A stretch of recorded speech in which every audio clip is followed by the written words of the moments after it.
So the first team manager at the time, Peter Taylor, said to my agent, I want him to come and train the first team. So when my agent told me that, I was like, I can't believe this. This is crazy. I've gone from playing off Barking to training with Leicester City, all these big name players. Do you know what I mean? I can't believe it. And that time Leicester was flying as well. Leicester City was like the team to beat. They was having one of those crazy seasons. So I think it must have been first or second in the league. And I was there training with players like Stan Collymore, Lennon. When I got to my first training session, it was like a trial session. Do you know what I mean? Because I was trying to impress you to get a contract. I got to this training session, and there's like 10,000 people at the training session. So I'm thinking to myself, Wow. At training. I'm thinking, because I had the driver, I had the personal driver there, and I'm asking, are we at the right place? Is it what's going on here? It's like this every day. People, every time there's training, there's like thousands of people. Because I knew, because of my size and because I needed to work twice as hard as everyone else, so I was basically killing myself over there every day. On the field, off the field, like doing everything right. So one thing about me is that when I do stuff, I do it 100%. I don't do 90%, I don't do 95%. Because the worst thing that can ever happen is you asking those questions, what if?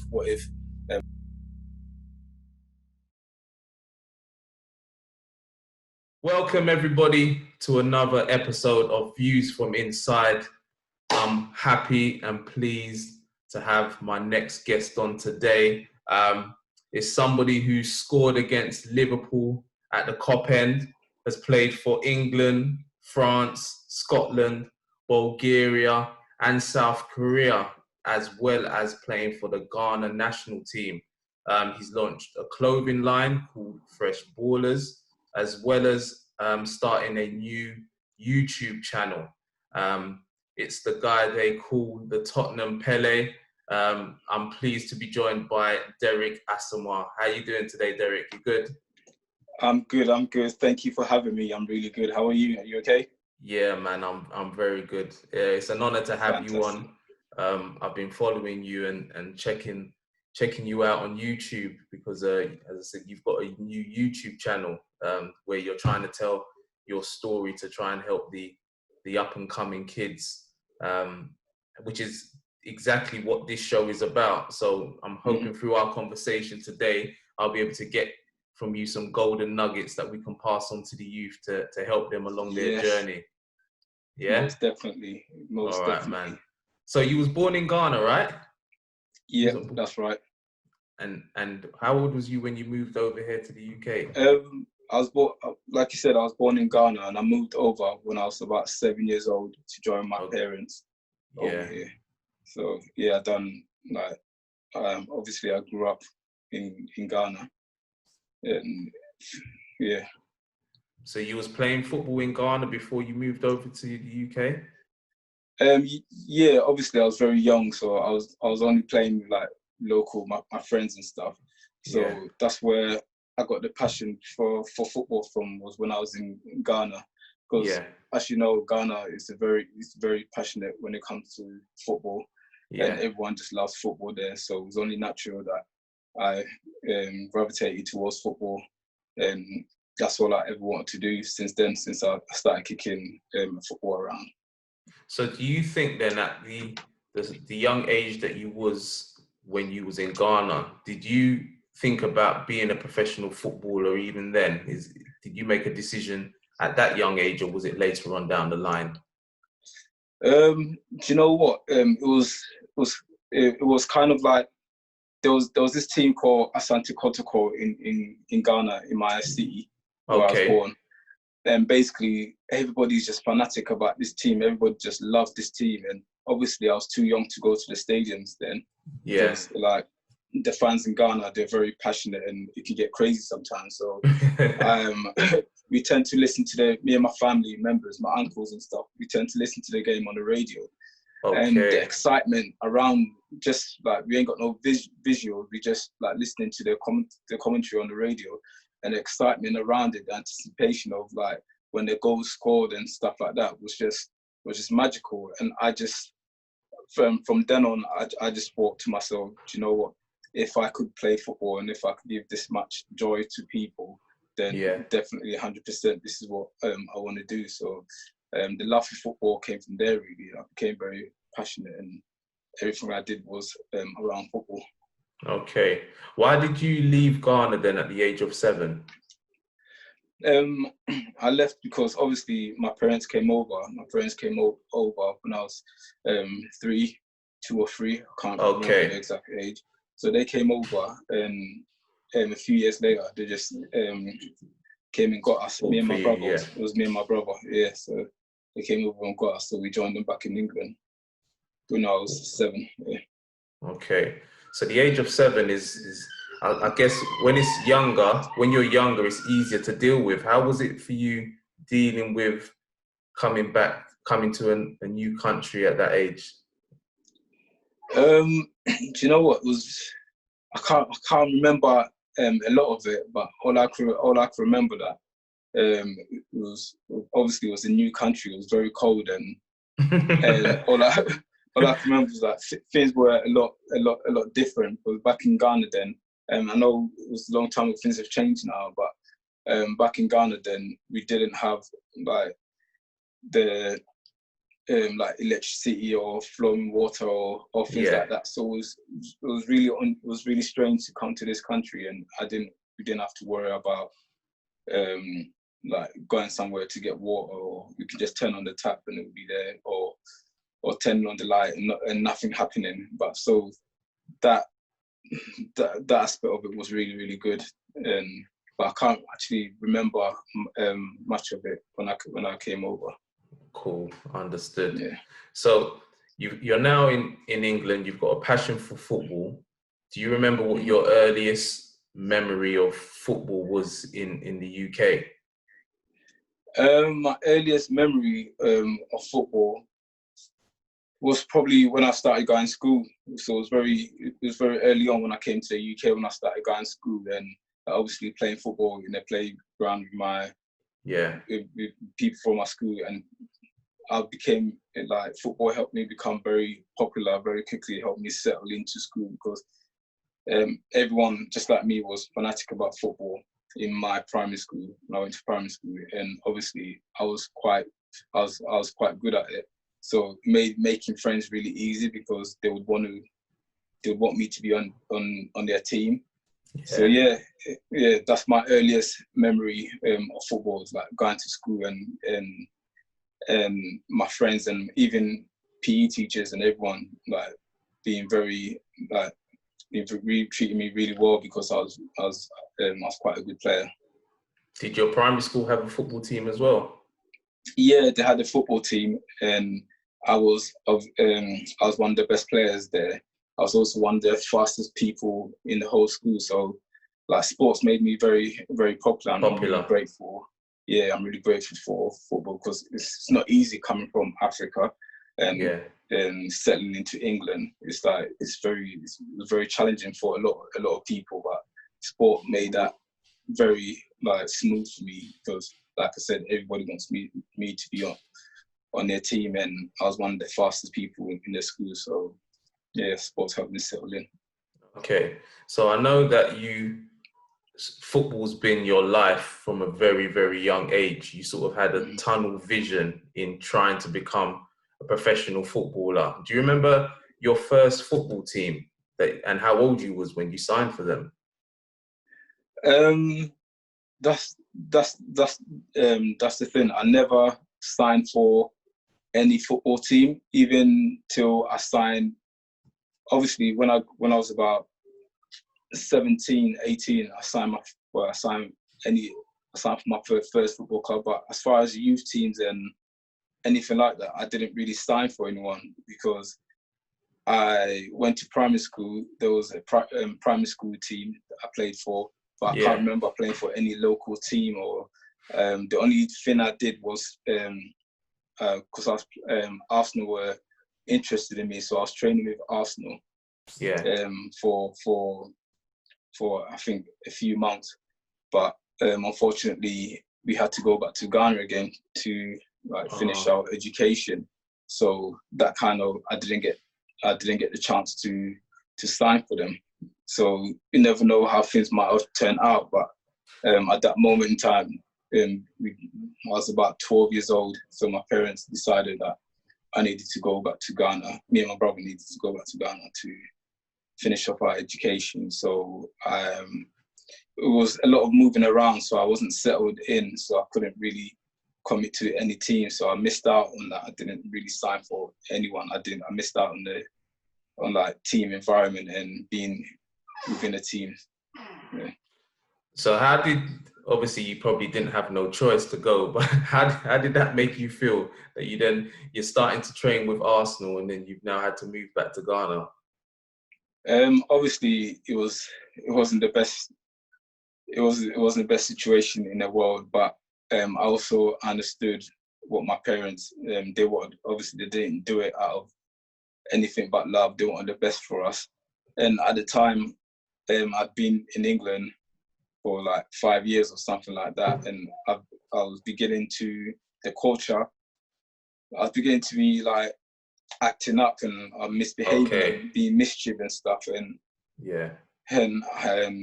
I was getting a bit hard to control. So I understood that they wanted me to get some discipline and they wanted me to go back and remember what I left behind and just get a good education, really, because they believed in the Ghana education that is really strict and they get good results and stuff. So that was the main reason I went there. It's not something I'd want to do or something I'll do with my kids. But, yeah. And do you think that actually helped you in life, you going back to Ghana at that point in time? It's hard. Yeah, 100%. It helped me. I appreciate so much because, like I said, I was young when I came over, so I didn't really know much. But going back there opened my eye a lot because I was living in the moment. I was living there with my auntie and uncle, and it was really, really tough, going to school. Like, if you get things, the simple thing as not being able to know an answer to a question will get you beat. You know what I mean? So you had to you had to be on point every day. You can't be late to school. You're late to school, you get beat. You're indisciplined. You're talking in class, you get beat. So straight away, it took me a while to settle in because I was very rebellious, saying, "What are you doing? You can't touch me," and stuff like that. But soon I settled in and I started like behaving like the Ghana way. I became very, very obedient, and so yeah. Good stuff. Now, did you start or continue to play football for school team in Ghana, and did football continue? 100%. Football continued. Like the same thing. Football made me very, very popular in my school in Ghana as well. Because obviously, I've come from England. I've got the nice shiny like football boots, and I've got the nice shiny footballs. So I was very popular, and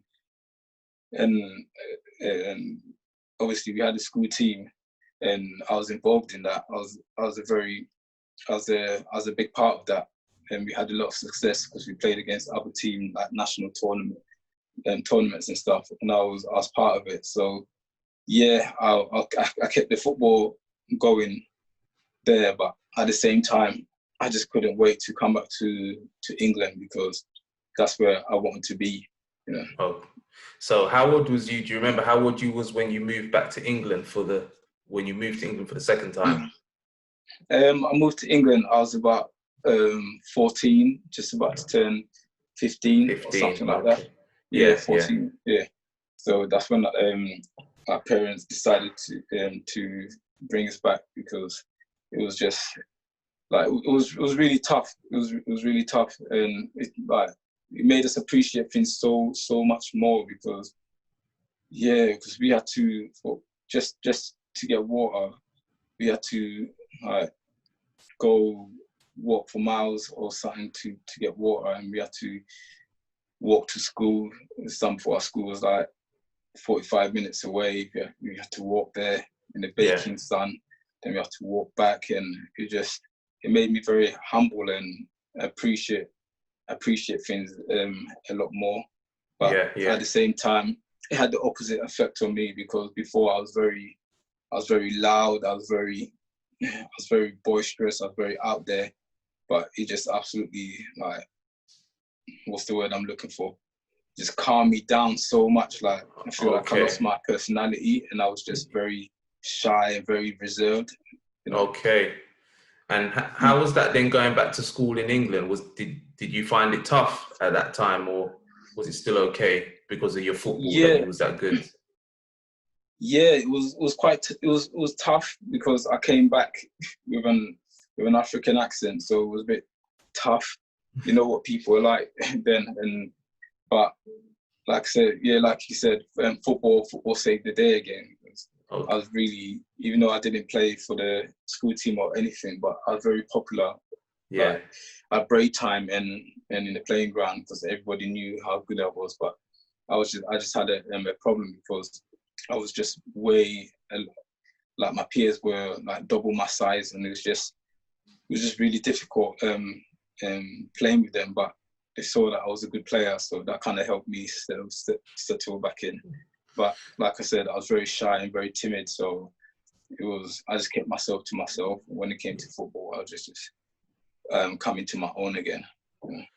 So how did the name the Tottenham Pele come about? I think everybody's probably wondering, well, Tottenham Pele, how's this come about? Basically, it came about when on my road, on the road to becoming a footballer, like searching for teams to play for and stuff like that. So I came across a team called G-Star. They played in Northampton Park in North London. Okay. And so I didn't play for any team. I didn't belong to any sort of team. Didn't play for the school team or nothing like that. So some guy that I went to a community centre where they did football. Not a team, just what do you call it? It was a community centre where kids can go there to let off steam and play football. So I went there, and the guy like trained with them for an hour, and he's like, "Yo, I've got a team that plays at Northampton Park. You can come along and play for us if you want." So I was like, "Yeah, sure, why not?" So I went over. It was like, I don't know, I wish they would do something like this. I think it was on a Sunday, and there'll be like 20 different teams there, and everybody has their own team. Wow. And the competition was tough, and you just get there, and the atmosphere, everything was just so amazing. It's a shame they don't have anything like this right now. It was so amazing. So anyway, my team was called G-Star, and we played it. I played my first game for them, and whilst I was playing, I was doing really well. I was doing my bit. I was doing my skills and stuff.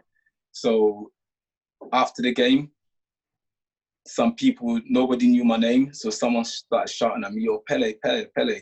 And I was thinking, who's that? Who's shouting at me? Do you know what I mean? So I looked around and said, he talked to me, yeah, Pele, Pele. Well done, man, you're a wicked player.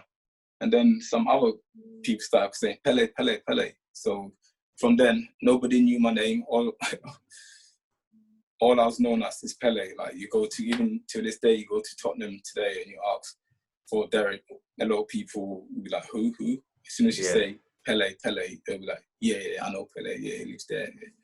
You know, yeah, so that's how the Tottenham Pele came about. Okay, so you've always shown your quality from an early age then. Anytime you played football, you've impressed, whether it be school, whether it be school in Ghana and here at G-Star, you've impressed. Yeah, definitely. The only thing that was holding me back was obviously my size, because I was really, really small, and I was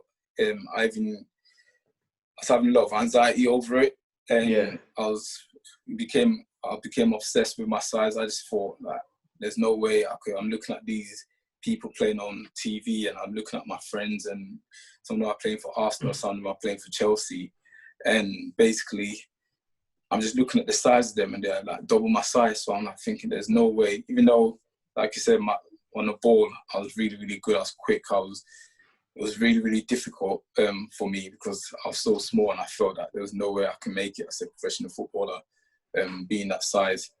So Yeah, so it was really tough. It's really tough. How did you deal with that then? Did you ever want to give up, or did you just love football so much that you just kept playing? Do you know what I mean? I love football so much. Like even like I said, when I was in school, the guys that played for Chelsea, the guys that played for Arsenal in my year, they were like, come try for the school team, come try for the school team. But I went for a trial for them once, and it was the worst thing I did. I just like, I think it was a cold winter day. I went there, we played against some team, and everyone was just like huge. And like, I'm just looking at them. I came on for like 10 minutes or something like that.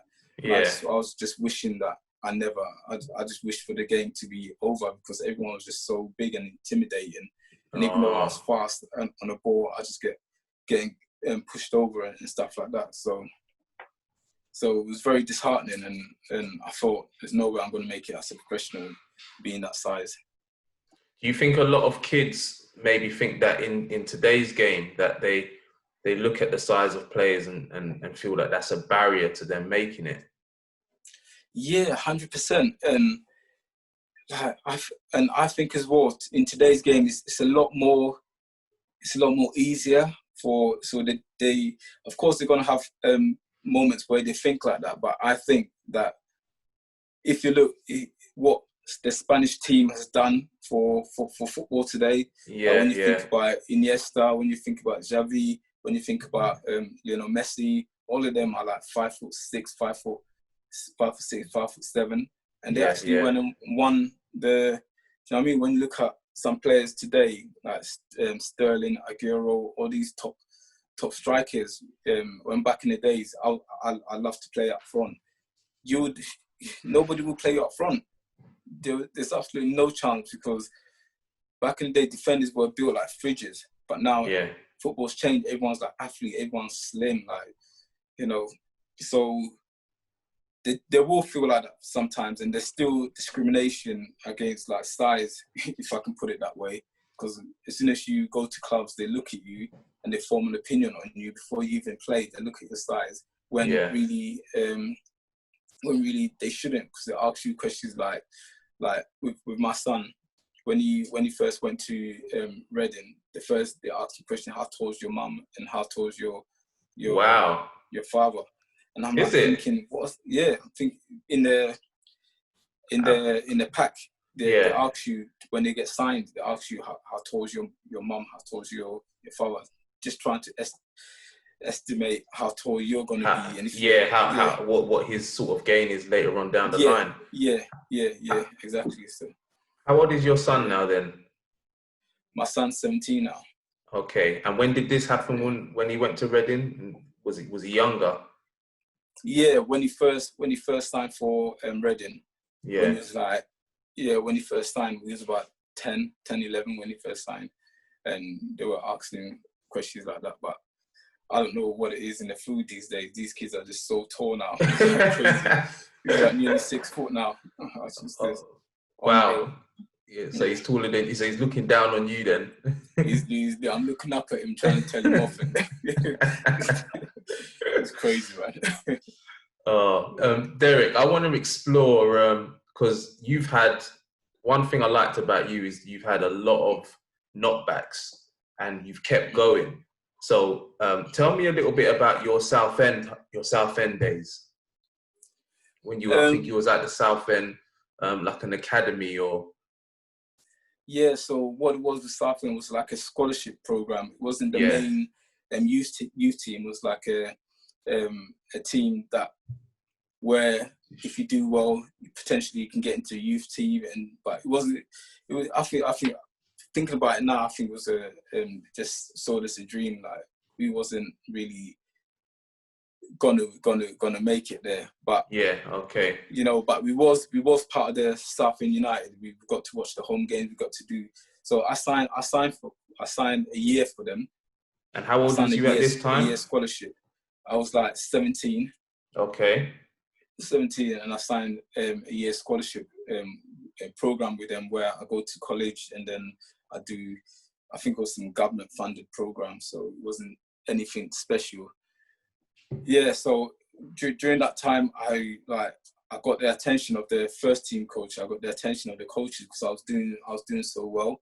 But at the same time, they weren't giving me the chances. They weren't like put me in the youth team. I played a couple of games for the played a game or two for the youth team, and I thought I was doing really well. And every time the first team trained, they used to call me over, and I used to train with the first team. Yeah. But as time went on, that became less and less frequent, and I thought that nothing's gonna happen. Like they, essentially just using me as to make up numbers, and they weren't really looking at me and stuff like that. So it was very hard. It was very disheartening because to move away from home so young, and then to chase your dream, and like you're doing everything you can, you're working tirelessly every day. You know what I mean? Because I knew because of my size and because I needed to work twice as hard as everyone else, so I was basically killing myself all day, every day. Like, on the field, off the field, like doing everything right. So one thing about me is that when I do stuff, I do it for 100%. I don't do 90%. I don't do 95%. Because the worst thing that can ever happen is you asking those questions. What if? I hate those questions. So I make sure that I put everything in there. That's why it was so disheartening every time I get a setback, because normally if I get a setback and I feel I didn't put everything in it, I think I'll be able to deal with it better. But when you know you've put 110% into every training session, 110% into every game, and you come out the other side not getting anything, you start to question yourself: am I good enough, or am I? Because you can't say I didn't work hard enough, because I did. Yeah. So it was a year of like trying. It was a difficult year, and in the end, obviously, they decided to release me and not give me a contract. So that was very hard. After a year's where I thought I just wasted a whole year there, and nothing came out of it. How did you deal with that? I didn't deal with it very well. Like I said, I was put 110% into it, so I didn't deal with it very well. I went back into my shell. I was like very, very, I wouldn't say depressed, but I didn't want to like know football for at least a few weeks. Every time I see a football, I couldn't watch football on the TV. I couldn't, do you know what I mean? It was just really, really tough for me to take, and I just felt lost because where do I go from here? Like I told my parents have helped me out, and when they can financially, because I had to, obviously it was a long way to travel every day, so I had to find a place to stay there, and they were helping me along with that. And I put everything, like I gambled everything on the Southend adventure, and it hasn't paid off. So I was like, what do I do now? Do I go back to school? Do I go back to college? Do I go back to, what do I do? You know what I mean? So it was hard. It was tough. So what did you do? Because the football journey didn't end there, did it? So you had your setback and you sort of felt like you didn't want to touch football again. How did you get back into football from that point on? Do you know what? Once it's in your blood, do you know what I mean? Once it's in your blood, even though I took some time out, a few weeks out, it was always in my, like... Kept calling you. Yeah. Just kept knocking on the door, just kept, come on, Derek, let's go. Do you know what I mean? My saving grace was when I was at Southend, one of the coaches had a team called Barking. One of the coaches had a team called Barking, and he called me out of the blue. He just called me and said, "Are you signed with a team?" And I said, "No, I'm not signed with a team." He said, "I want you to come and play for my team," which was a good level at the time. I think it was like, I can't remember the pyramid no more. I think it was Ryman League, but it was about three or four leagues below the professional. Yeah. So I was like to him, I'm not coming to play for you because I don't want to come and play for any youth team, because I thought he was going to put me in a youth team. So I said no, I wasn't interested, and he convinced me that he was going to play me in the first team, that he wanted me to come to play for the first team. So I couldn't believe it. I was like, really? So this is a guy that was with you or that was like a coach at Southend. Yeah, he was a coach at Southend. Okay, and now he's at one of the coaches, and he did Southend on the side, and I think it was Barking assistant coach or something like that. So you must have impressed him then. Yeah. So that time at Southend, which you thought was a failure, actually wasn't. Yeah, exactly. So yeah. So it wasn't all in vain. So he literally he gave me a lifeline that I grabbed with both hands. So then you start playing for Barking. I started playing for Barking. I started playing men's football for the first time. I started belonging, because like I said, I haven't been involved with a team environment. I haven't really, do you know what I mean? It's the first time I've signed for a team to play for any team. So I was so excited, and it was just so amazing being around people for the first time, fighting the same cause, belonging to the same team. Do you know what I mean? It was really amazing. So what did you think about your height then? Because now you're playing, as you said, you're not playing youth football anymore. You're playing men's football. Was you still conscious about your height? I was still conscious about it, but believe it or not, that summer I must have grown about 3 or 4 inches. That summer was something crazy. So I'm not like I ended up being like 5 foot 7, 5 foot 8. So it wasn't like I was crazy tall, but it was like I transformed, because I was about 5 foot 2, 5 foot 3, 5 foot 2, 5 foot 3 when I was playing in Southend and them times. So you can imagine how small I was and how. But I grew, and I was doing weights and stuff as well. So I was getting it stronger. So when I did go to Barking that summer, like even when the coach saw me, he's like, "Right, you transformed." You know what I mean? So. So I felt, I was feeling myself. I felt really good. I felt powerful. I felt fast. I felt that, I can actually play 100%. I'll be able to play football this size. And was you doing well at Barking as well? Yeah, I done absolutely, I couldn't believe how well I adapted to men's football. I even surprised myself, because my first game, the fans took to me straight away, because every time I got the ball, because I was very fast, very direct. I just didn't care who's in front of me. I'm knocking the ball past you and I'm running past you. I was very, very direct, and they were very excited about me. After the game, everyone was coming up to me, shaking my hand and stuff like that. And I also got my first football paycheck. Oh, where at Barking? Yeah, I got my first football paycheck, because after the game, I didn't even know. After the game, the manager just came up to me with some brown envelope. I was like, "What is this, man?" I opened it up, and there was a little £50 in there. I was like, "What's this for?" He's like, "That's your wages for the game." I was like, "Yeah," I was buzzing. So I started doing the maths. I'm like, "Wow, if I play 2 games a week, and if I do this, I could get a little change. I could buy a couple of trainers each week and stuff." So you start to realise you can make money from football now. Yeah, so I started to realise that I can actually, if I keep playing as well as I am, I'll be able to get into professional football and start making a living out of football. Wicked. So you mentioned at the beginning of this podcast that you grew up in Ghana following this team. Now, tell everybody about how you then started to play for this team in Ghana, because I think this is quite remarkable, the way life can actually, way things can happen in life. It is absolutely crazy how things can do your full circle. And so basically I was playing for Barking. I was doing really, really well. But at the same time, I started thinking that this is not my level. I'm playing well, but nothing's happening. I want to be a professional footballer. That's what I want to do. So I was getting impatient, and I was chatting to my dad, and I was like, "Dad, I want to play professional football, and Barking is not the place, but it's not happening really in Barking. I'm playing well, I'm enjoying it, but I want more." So he suggested that I go to, would I consider going to Ghana to make it there, to make it as a professional there.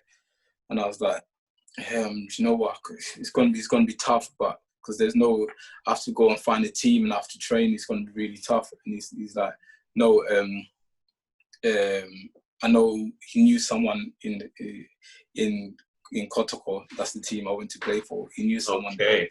and he spoke to them, and they said, "Yeah, 100%, bring him down. We have a look at him." So I had to tell. I said, 100%, I want to go, because this team. When he mentioned the team's name, I was like, no way. I was so excited because I grew up listening on the radio, supporting this team. Like, when this team loses, in the whole town, the whole city is just like a ghost town. No one's out. Everyone, like, the passion there is unreal. And it just brought back so much memory to me. I was like, 100%, I need to go there. I need to go 100% there and try and see if I can get a contract with this team. So I said to my dad, yep, 100%, let's go. Where's the plane ticket? Take me there. I'm going to go on trial for this team. Yeah. So you've actually gone from playing with or in a crowd of like 300 people, and then you've gone to this team in Ghana, which has like 40,000 people, right? 40,000 people. The crazy thing is when I got to Ghana, I got off the plane, and the heat just hit me on the head. I was like, bro, I totally forgot how hot it was here, and how am I meant to play football in this weather? And the other thing was, like, when I got to my first training session, it was like a trial session. Do you know what I mean? Because I was there, I was trying to impress to get a contract. I got to this training session, and there's like 10,000 people at the training session. So I'm thinking to myself, training, wow. At training, I'm thinking, because I had the personal driver there, and I'm asking him, are we at the right place? Is it what's going on here? It's like this every day. People, every time there's training, there's like thousands of people. Today's not packed. Sometimes there's even more. And I'm thinking, how the hell am I meant to, you know what I mean? I think I've come to a nice, quiet training ground where I can just quietly do my thing. And now I've got the added pressure, not just to impress the coaches, but to impress the crowd as well. So I was like, I was terrified, to be honest. It was really frightening. And so how do you deal with that, Derek? Like, you've come over to Ghana now. You think you're going to this a quiet training session. You come up to 10,000 people. How do you sort of deal with that emotion and that time? To be honest, I don't know, because I was 17 years old, and I'm used to play. Like I said, I'm used to playing in front of 300, 200, 300 people. Yeah. And I'm coming to. Do you know what? That when we speak about the mental toughness I had when I went back to Ghana, I think that played in me, because I don't think I would have been able to do anything like this if I just straight up grew up in England. I don't think I'd have had the mental strength to be able to handle something like that, because it was daunting. Like, I look outside, I'm 17, I'm skinny, like, do you know what I mean? I'm short, everyone's like 6'4", everyone's like, do you know what Ghanaian players are like, African players are like, they're just built, you know what I mean? And I'm looking at the players, and I'm looking around my surrounding, I'm just thinking, I just want this ground to swallow me up, because either I'm going to get kicked, so I'm going to get kicked to bits, or the crowd are going to be all over me, and people are just going to be like, what is this? You know, I'm just going to embarrass myself. But you know what? I handled myself absolutely. Like, I was so proud of myself after training, because I handled myself so well. I was amazed. I was amazed at myself. That's good, man. Do you think then that sometimes when kids, or I say kids, but you know what I mean? I mean, people, young players that are trying to make it, when they come up to trials and things, do you think that sometimes the nerves can get the better of them? 100%. 100% the nerves can get it. But, you know, I will always say to the youngsters, like, it's okay to be nervous, but because it shows that you care. You know what I mean? If you're not nervous, then it doesn't. But it's okay to be nervous. But what advice I can give is to try and get over your nerves as soon as possible. Enjoy the nerves. Don't let it hinder you. Don't think that, just because I'm nervous, I'm going to have a terrible game, or I'm going to do bad. Do you know what I mean? Embrace the nerve and go out there, play with the nerve. Because as soon as you start touching the ball, if you touch the ball, you'll be all right. But as soon as if you go in there thinking, oh, I'm so nervous, you're gonna absolutely, it's gonna affect the way you play. So I'll just say enjoy it, be nervous, but at the same time, don't let it hinder your performance. Just go with the flow, and you'll be all right. Brilliant, brilliant. I want to also touch on because you're somebody that's had a real tunnel vision to make it as a professional footballer and really determined. Tell us about your process when you came back to England, because you left Ghana, you came back to England, and you then tried to make it as a professional footballer. You started right into clubs. Tell us about that experience and what you was trying to achieve in that process. It was like really, really difficult because, like you said, I came from Ghana where I was playing in front of like thousands of people, to come back to England having starting from the bottom again. And you also played against teams in the Bundesliga as well, didn't you? We went on tour with Kotoko. We went on tour in Germany where we played against St. Pauli and Dortmund in the Bundesliga. And for me, that playing in Barking a few months ago to playing against top some German internationals and playing in Bundesliga stadiums and actually scoring a goal against St. Pauli was the stuff dreams were made of. Do you know what I mean? And to have all that experience and to have to come back to England to start from rock bottom again was really tough. So like I said, I wrote to every club, probably every club from the Premier League to League Two. I wrote so many letters, and I got some replies back, but most of them were just, sorry, we can't offer you any trial or anything like that. So it was really, really disheartening, and I just didn't know what to do. I didn't want to go back to Barking because I left there already. Yeah. But I had no choice but to go back there. I had no choice but to put my tail between my legs and just walk back there and kind of beg to play back there, because that's the only football I know there. Okay. Well, fair play to you though. How many people do you think send letters out to clubs and really put themselves out there like that? Do you think that people or the young players care enough or have that mental toughness to really try and break through enough barriers to really try and make it? I think that they do, but a lot of the youngsters these days that I've come across, they want things to be done for them.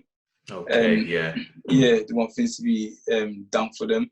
And when I was growing up, I basically did everything myself. Go to every club, and I doors that were closed, I was trying to kick open. But a lot of youngsters just expect things to fall in their lap and don't prepare right and don't put themselves in their position where they can get scouted or put themselves into a position where they can prepare mentally and physically while they're waiting for the opportunity to come. Because a lot of the time the opportunities does come along, but then they're not ready mentally, physically. They're not ready. So I would say to all the youngsters, don't be afraid. The Premier League or the Football League or being a professional footballer seems like a daunting prospect, but don't be afraid, because these people playing there, okay, they're superstars now, but most of them started off just like you, and you can get there as well. Don't look at them and think they're miles apart.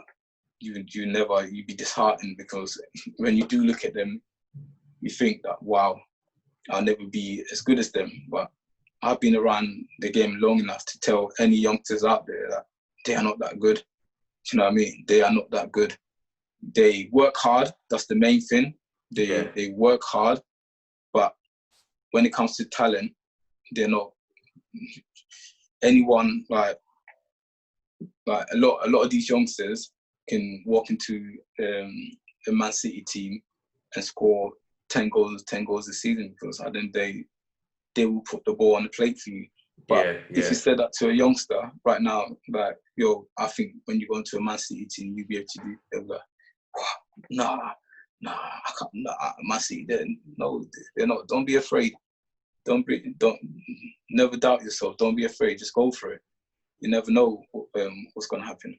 You think self-belief and doubt is something that kills a lot of youngsters, maybe when they do receive a setback at a certain level? Do you think that stops them? Yeah. I think so, because it hurts. It hurts when you want to be someone, when you want to be something so bad, and you can't, like, your life is your career, your life is literally in somebody else's hand inside. And when they say no, it's like heartbreaking, and you need to be so mentally tough to be able to get over that. To deal with it. Tell us about your experience at Leicester, because I think this is another one of those situations where another knockback, and you've had to again keep pushing beyond this barrier afterwards. Tell us about that. Basically, like, when I did come back from Ghana again, I joined Barking, and I also, like, I needed to do my education as well.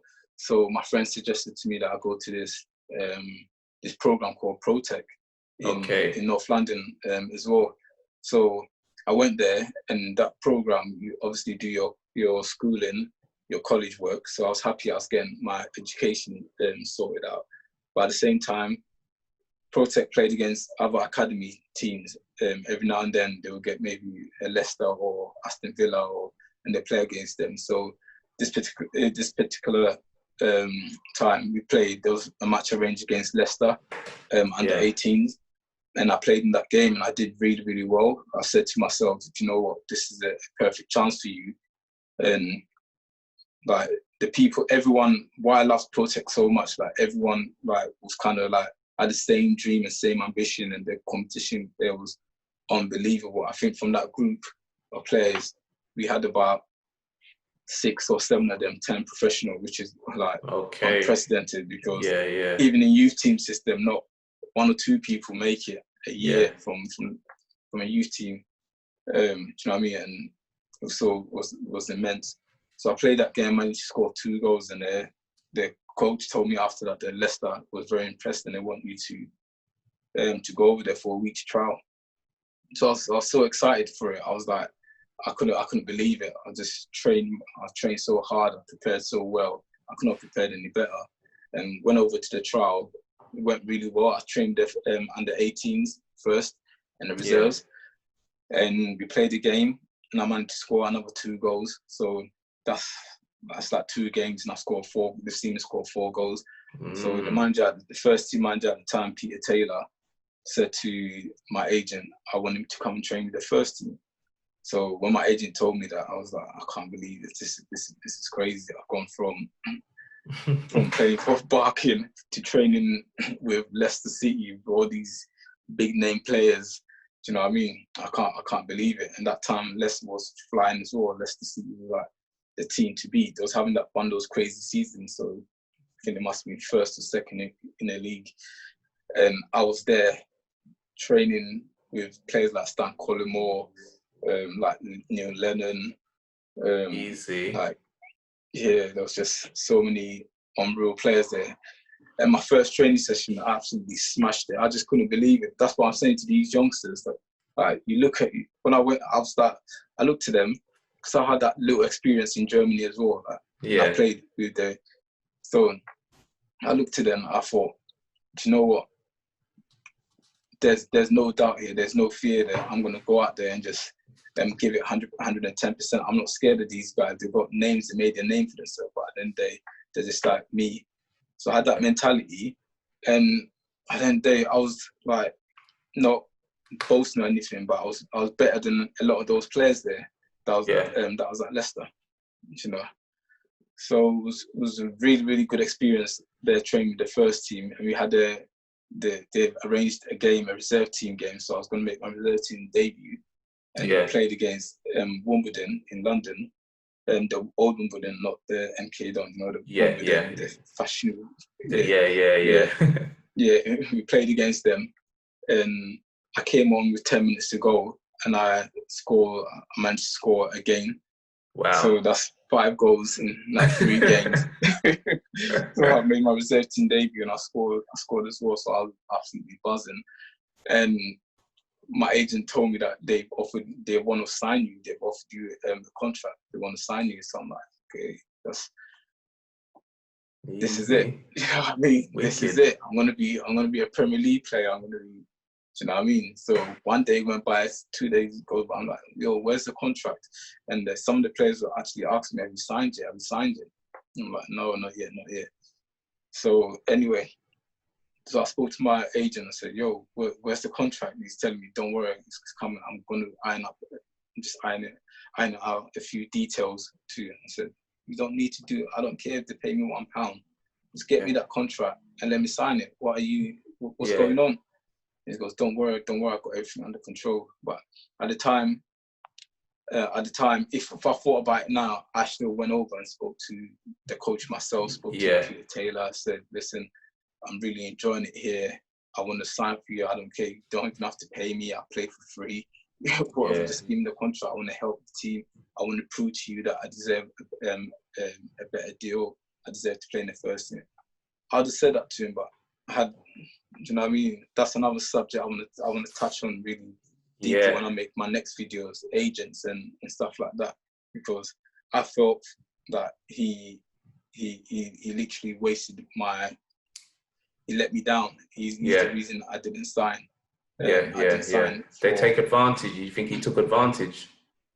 I think he took advantage. I think that what my belief is, they offered me the contract, and he gambled that I was going to, because I was doing really well, and I was scoring every game.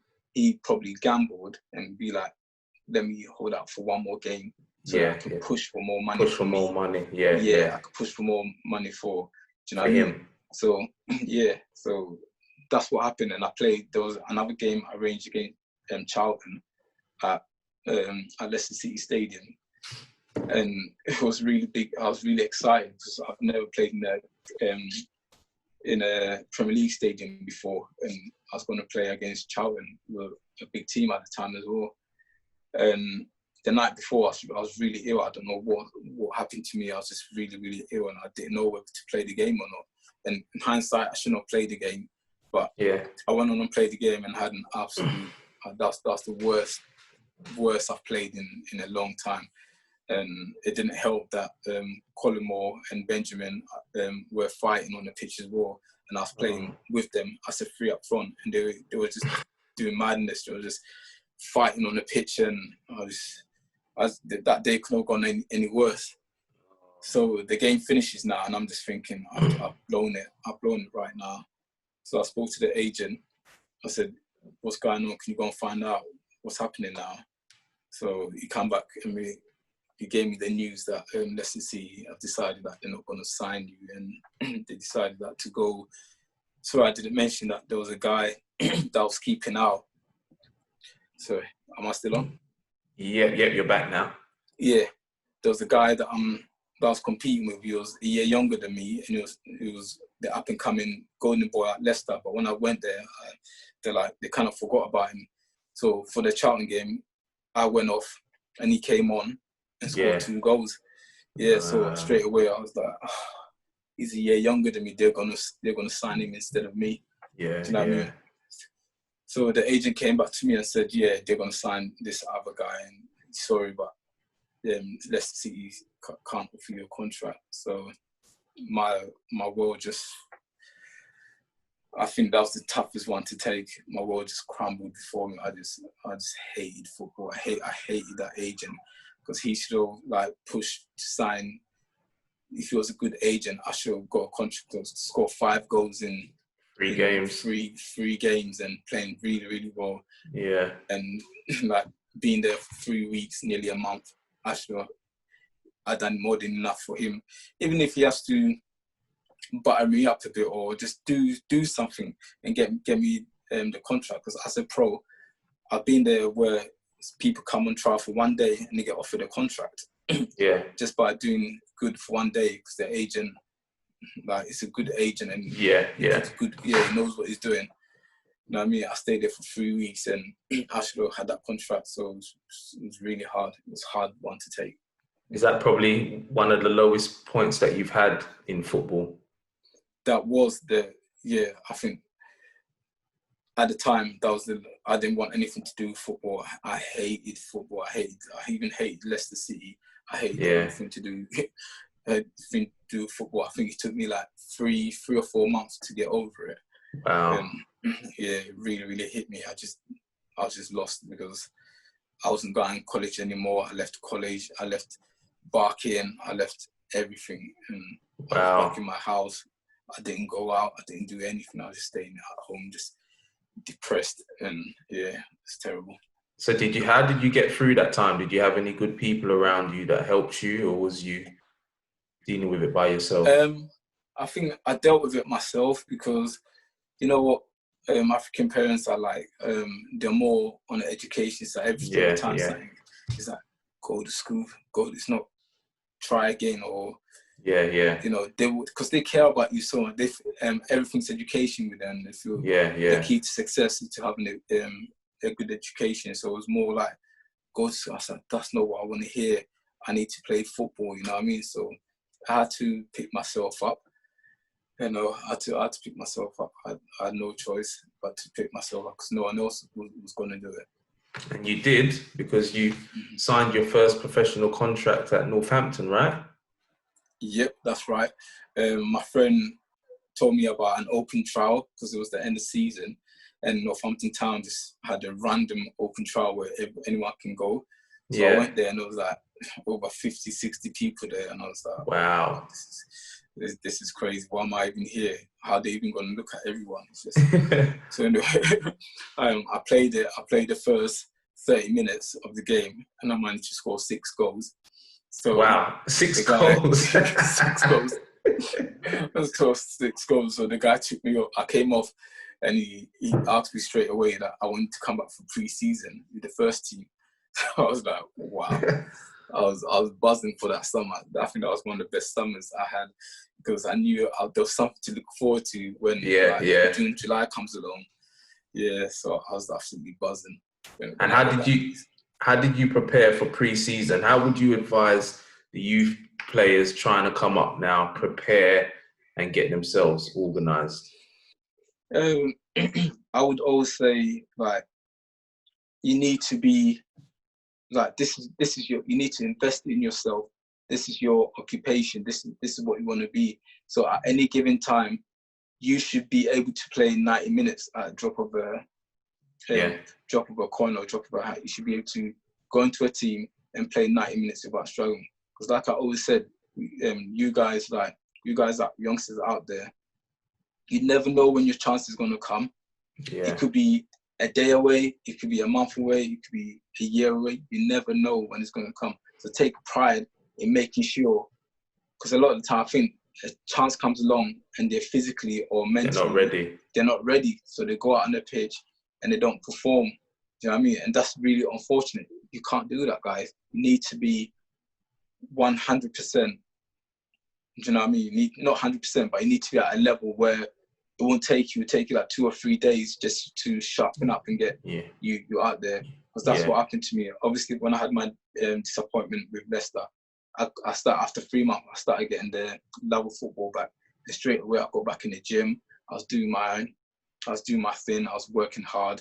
Do you know what I mean? So when the Northampton trial did come along, I managed to go there and score 6 goals, because physically I was in the perfect condition, but I was somewhere like 80%, where I trained for 2-3 days before the trial, and I was ready for it. So that would be my advice: is like, make sure that you condition yourself for when your chance comes, because these chances don't come along very often. And when they do, trust me, everybody I know in football has had 1, 2 or 3 opportunities. So if your opportunity hasn't come yet, it will come along. All my friends that I've made, they've had at least 1 or 2 opportunities where they could have done something. So don't worry, don't think that you're never going to get an opportunity. It will come, but just make sure that you're ready for it. Brilliant.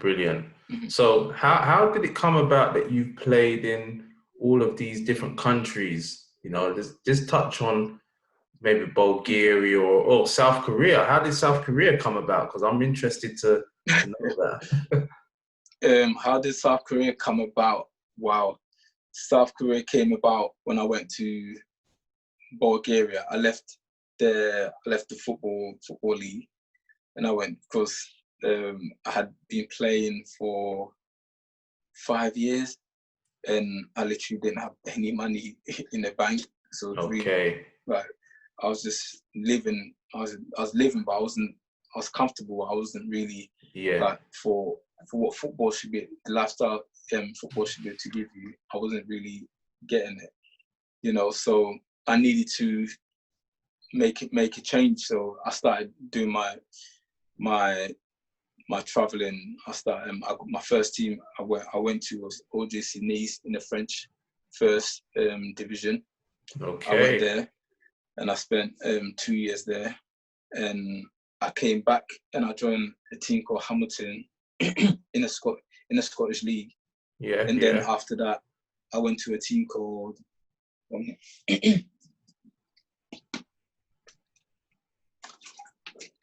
so I went to a team called Lokomotiv Sofia in Bulgaria.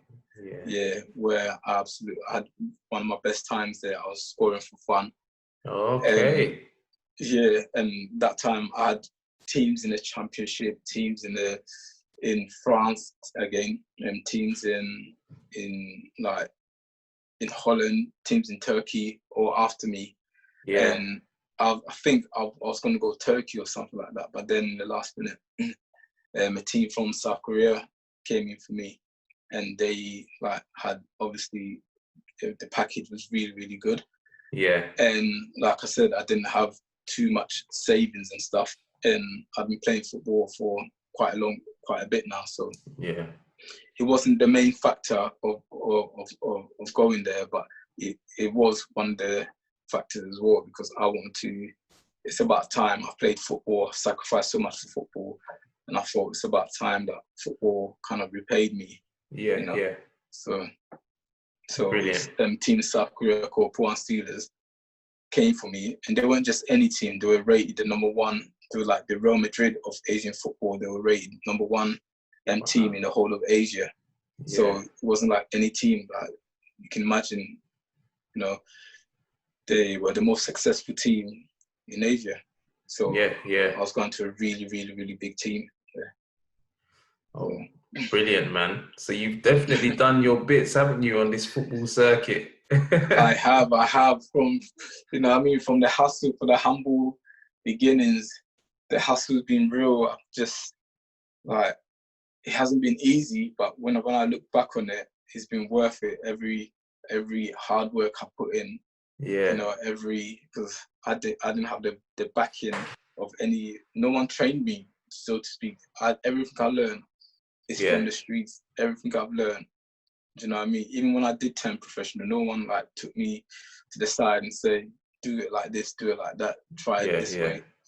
They just left me to it, you know what I mean? Because you're a professional now. They only, when you're a professional, it's more keeping you going. It's not teaching you, so to speak. Do you know what I mean? So it's just amazing that I've managed to teach myself, and I managed to work so hard, and I managed to go and play in the top flight in France, go and play for one of the most successful team, the most successful team in the whole of Asia. Also, managed to play for my country as well. So, you know. How was that? How many times did you play for Ghana? I played for them 6 times, played for them and scored 1 goal for them. So that was the first call up I had was, I thought someone was playing a joke on me, because I was playing in the second league in England, and I was having one of these crazy runs that I got. I think I scored 7 goals in 3 or 4 games then.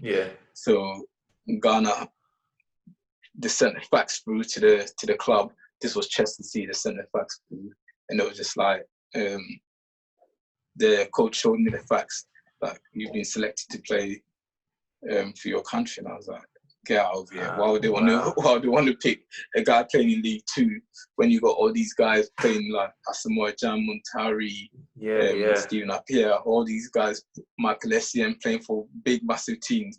Why would they? And Ghana at the time was ranked, I think, 13 or 12th in the world or something like that. Like, why would they? So I had to. They were adamant that you got an internet. I just couldn't believe it until I got the itinerary and stuff like that.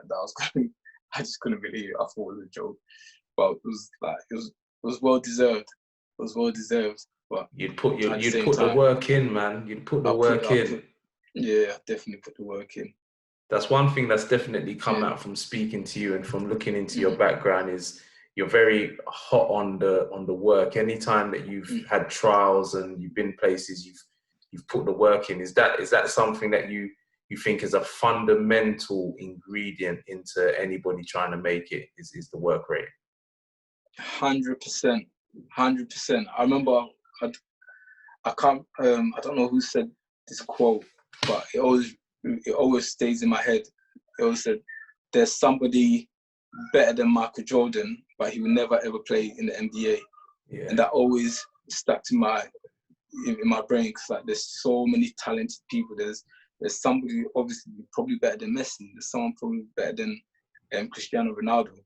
Yeah. But if they don't have the work ethic, and if they don't have the luck, when I say luck, I don't mean just luck. It's like you need to make your own luck. You need to put yourself in a position, of course, to be lucky. Do you know what I mean? Then it's never gonna happen. So 100% work rate is so important. You need to what you put in is obviously what you get out. And a lot of these players in the Premier League right now, or in the Championship, they are not that great. You know what I mean? They're good professionals, but they're not that great that you think that you can't replace any of them. The only difference is that they work really, really hard mentally. Up here, is the difference. They work really, really, really hard, and how hard work beats talent every time. You know. Brilliant, Derek. You don't have a light there, do you? Because you're getting it's really dark now. Oh, all right. Let me try.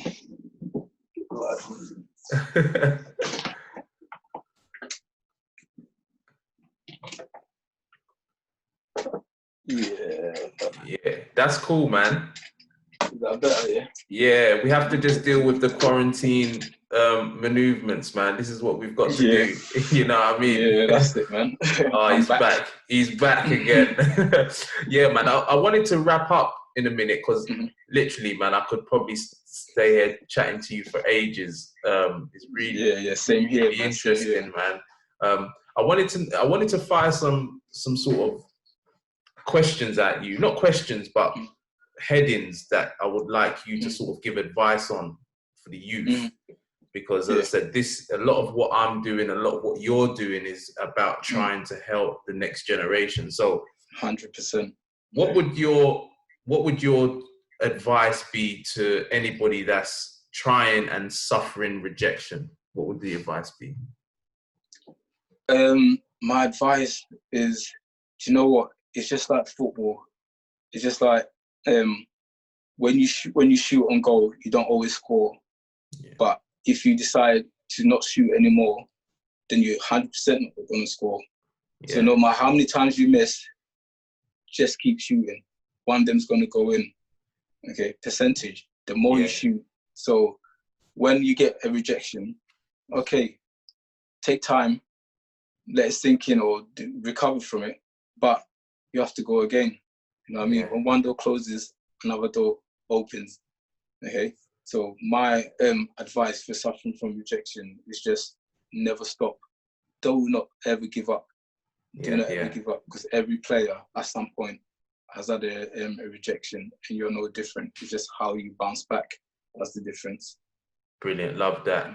And what about training? What advice would you give to the youth up and coming training wise? training, as in what type of training to do, or just not necessarily what time, but what should they? How do they prepare for trials and stuff like that? Obviously, I would say just work on your physicality, not to be stronger, but work on your, how can I put it? Like, work on your fitness. Fitness is very, very important in football, you know. And if you're not fit, you can't perform any of the tricks that or any of the what you want to do, because just imagine doing something when you're tired. It's really, really hard. So focus a lot on your fitness. I think it's one of the most important thing. And like, the other important thing is when you're away from football, the things you do away from football. Like, don't spend your time doing unnecessary stuff.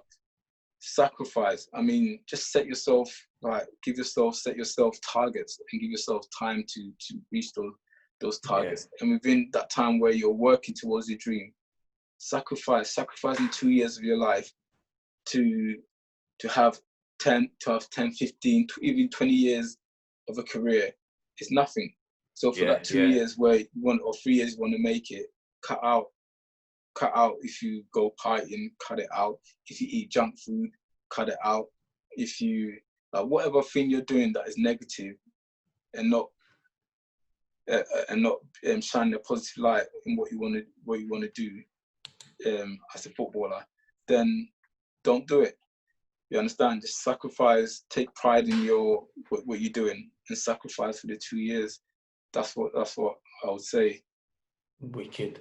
And you mentioned earlier about the professional having and working on the mental strength. Is that what would you say about how maybe the youngsters can go about trying to feed themselves with the right messages and I think what you're trying to say is how not to feel that they're not good enough, or not to feel like the mental side of the game. The mental. All I can say to that is, guys, you're like, football's a simple game. You're more than good enough to play football. Obviously, if you want to make it, then you've got some sort of ability to play football. But the real difference is like your mentality. It's like how you deal with rejection, how you deal with how you carry yourself. Like, football always take care of itself. Do the things around football right, and football would take care of itself all the time. The people at the top, like I said, the difference between them and some of the players. Trust me, I've come across players that were literally so good, I just could not understand why they haven't made it.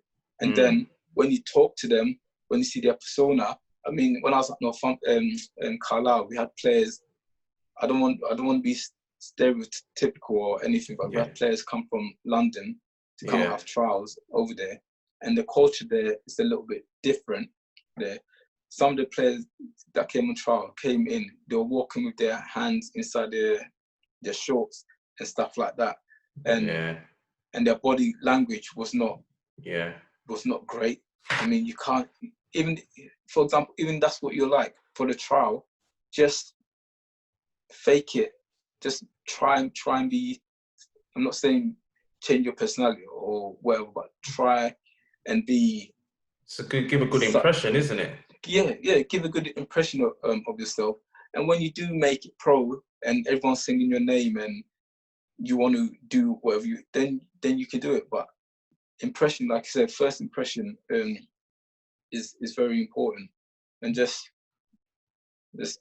first impression is very important. Look after yourself and be ready. That's what I'll say. And what about the surroundings? So the people that you surround yourself with, I'm guessing that's very important, isn't it? Because I know you had some good people around you that you grew up with that really helped you through the game. 100%. Like the whole old saying goes, if you hang around with 5 idiots, you're going to be the what? the sixth idiot. If you hang around with, if you hang around with 5 people that want to make it as a professional, guess what? You're going to be the 6th person that's going to make it. So surround yourself with like-minded people, you know, because some friends, I'm not saying all, some friends are, they're not bad, you understand? But a lot of them don't want you to surpass them or do better than them. So, which is not. I would never say someone's a bad friend for that, because everyone wants to outdo the other. Everyone wants to achieve more. And when certain friends feel like you're leaving them behind, they won't necessarily look up for your best interest. Like, for example, if you've got a trial the next day, so you want to go to bed, but they're calling you up. You'll come. Let's go here, or let's do this. Let's do that. You have to be able to be strong enough to say, you know what, no, I need to rest up, and I need to. That's why I say it's better. Like, your friends will be there. I had to do that. I cut out a lot of my, like I said, I sacrificed for the 3-4 years. I cut out a lot of my friends that I was doing unnecessary stuff with, that wasn't helping in where it was fun, but wasn't helping in where I want to get. So I had to make a decision. I cut out a lot of my friends, because I know they're still here. When I make it, they'll still be here, and they'll be more than like happy to say that, yeah, he was my friend, I grew up with him. Do you know what I mean? And he's made. They'll be even more proud of you once you make it. So just sacrifice for a bit. Hang around with like-minded people, like I did. I was hanging around with my friend, very good friend, Arvin Murray. Yeah. I can honestly say I probably owe my career to him, because if I wasn't hanging around with him, he would not told me about the Northampton trial.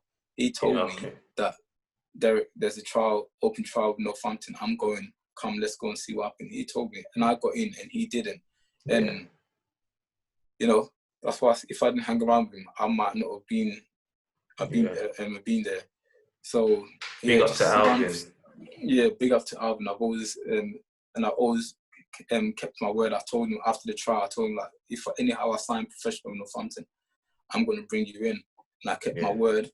Played a few games, got myself out there, got myself like in a good position where I had a voice at the club. Yeah. So I said to them, like, listen, I need you to have a look at my friend. He's a really, really good player. Bring him in. Just have a look at him, please. So I brought him in. He had I think a few days a week trial or something like that. Yeah. Unfortunately, it didn't work out for him, but you tried, man. Yeah, I kept my word and 100%. Yeah, so it's very important to hang around with the right people, I would say. Important message there, people. Important.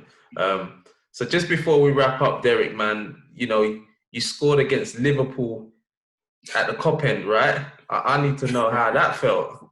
You played against Manchester United as well. Talk to me, man. Scoring against Liverpool at the KOP end. How's that feel? How's that feel? Do you know what? Like, if you watch any of my videos on my YouTube channel, you know that I was the biggest Liverpool fan. Liverpool is just my team. Like, when I first came over from England, from Ghana, the red of Liverpool, John Barnes, Peter Beardsley, Ian Rush, all them great players, they were like my idol. John Barnes was like my idol, and he played for Liverpool, so I was the biggest Liverpool fanatic ever.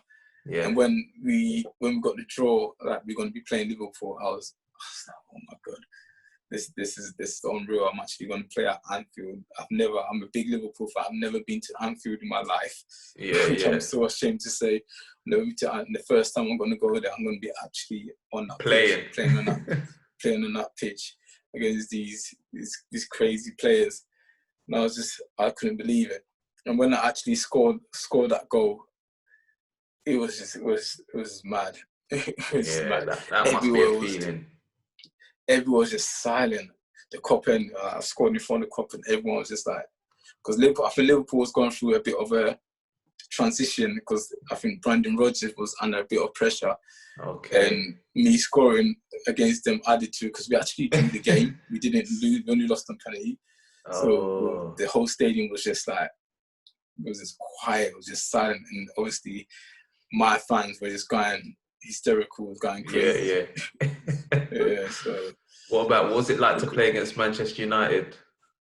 Yeah, it was fun. It was amazing. I also played against Chelsea as well. Man United was like unbelievable because they had Ronaldo was playing and Paul Scholes. I was obsessed with Paul Scholes. I thought he was one of the best players in the world, and it was amazing to play with them on the same pitch. What was he like on the pitch? Was he living up to expectation? He lived up to more than expectation. The guy, you can't get close to him. This is what I mean. Like, obviously he's gifted, but his brain, his head is so fast. Before, like snooker player, I don't know, snooker players, they have like 3 or 4 shots ahead. Yeah, that's like him. He had like 3 or 4 passes ahead. So as soon as he got the ball, you can't get near him. You can't get near him. How he touches it here, moves it. It was insane, but I did get him. I done a mad trick on him. I made him kick the air. I tried to for who's this League 2 player. Let me take the ball from him. I just went, bro. You was too quick for him. I was too quick for him. Yeah, so he fouled me a couple of times, but that was cool. Wicked, man. If we was to just say, what's the last bit? You've given us so much insight, so much like advice and direction on how the youth can take it. What's the one bit of advice that you probably would hang your hat on that you would tell your son that's now trying to make it? My son will tell you this always, is like, never try to prove anyone right. Never try to prove anyone wrong. Always try to prove yourself right. Okay. A lot of the time, people always go out like trying to prove that, or like when I got all the disappointments I've had, I could have easily went, I want to prove you right. I mean, there's no need for it. Yeah. Have self-confidence and prove to everyone that you was right. That's what I had because no one believed in me. Yeah. I didn't care what they felt about me. It was all about me. I knew I was going to make it, and it's all about proving it to myself. So as long as you know you can make it, go out there and prove it to yourself. Work hard. Hard work always pays. Like I say, work hard. Prove yourself right for believing in yourself. That's what I'll say to them. Fantastic.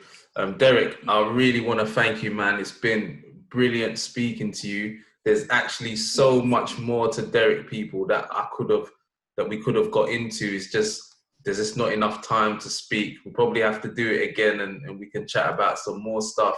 Why not? Yeah, man, I really appreciated that. Derek, tell them where they can find you, all of your socials, and also your clothing line as well. Let us know what it is and where everyone can find you. You can find me on Instagram at derek.asamoah, and you can find me on Facebook as well, the same, and on my new YouTube channel, Derek Asamoah Football. And also, this is my hat and this is my T-shirt. It's called Fresh Ballers. We got tracksuits, we got sliders, we got shorts, we got loads of stuff. So you can check that out at freshballers.com. There's also an Instagram page for that called Fresh Ballers Apparel. So if you're interested and if you like to look at these stuff, you can always check them out and see for yourself if you like any of them. Brilliant.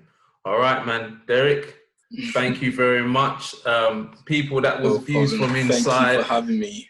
You're welcome, man. You're welcome. Yeah, man. People, until the next time, that was Views from Inside, and that was Derek Asamoah, man. Until next time, see you later. Bye. Thank you.